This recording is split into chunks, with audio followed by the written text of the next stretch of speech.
the end of an era for HBO. HBO CEO Richard Plepler stepping down after 27 years with the cable company. Now, of course, this comes about 9 months after that deal for AT&T to buy Time Warner, HBO's parent company, was completed, and just a number of days after the Department of Justice's effort to shut down that deal was ultimately dismissed. Now, Plepler informing his staff of this in a memo, saying that it's an inflection point for the company, and he's proud of what he's built. I've heard from sources close to the situation that Plepler feels like he had a great run at HBO and wasn't necessarily so eager to be part of the larger machine and under and with more hierarchy above him as part of the larger AT&T family. Now, Plepler's unlikely to be the only big executive at Warner Media to leave the company. I just spoke to a close source to the situation who weighed in on the speculation that David Levy, who is currently president of Turner,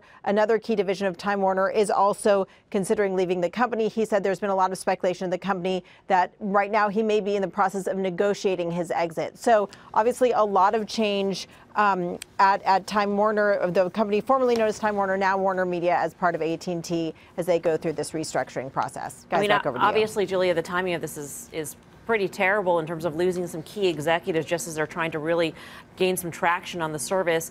AT&T was speaking at a conference the other day, right? Did they talk about pressure on subscribers?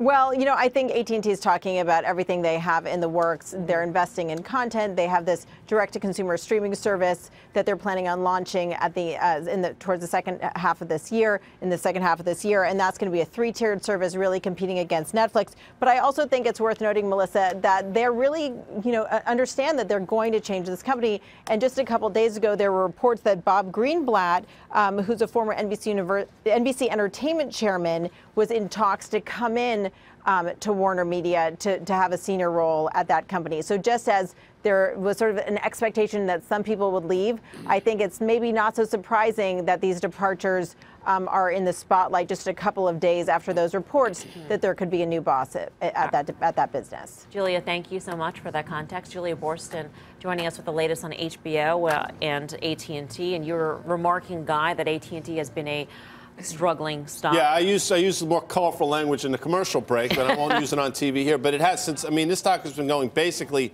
straight down since topping out in the beginning of 17 at $45 or so. It's been a tough own. People say valuation compelling, you get the dividend. Well, guess what? You've lost all the dividends you've gotten in terms of price depreciation, and the valuation hasn't really been an issue. So what does it mean now? Well, Dan, I cheat off Dan all the time, and I looked over his shoulder, and that little flush down to $28 in mid-December was quickly recouped, and now here we are with the potential for a little reverse head and shoulders. And if it was to come to fruition, this gets the stock back up to $36.5, $37, which could happen, by the way, if rates keep going lower and if this market actually does turn over. Well, what is it waiting for? You think about this. Verizon massively outperformed AT&T last year. The stock down here has a 6.5% dividend yield. We have utilities making new highs right now, and you would think that AT&T would be participating. So to me, I think these management exits are not that surprising given what's going on. But what's really important is that they nail the content transition. We know that this global phenomenon, which is Game of Thrones, is ending this year, and it's really important. There was a lot of talk,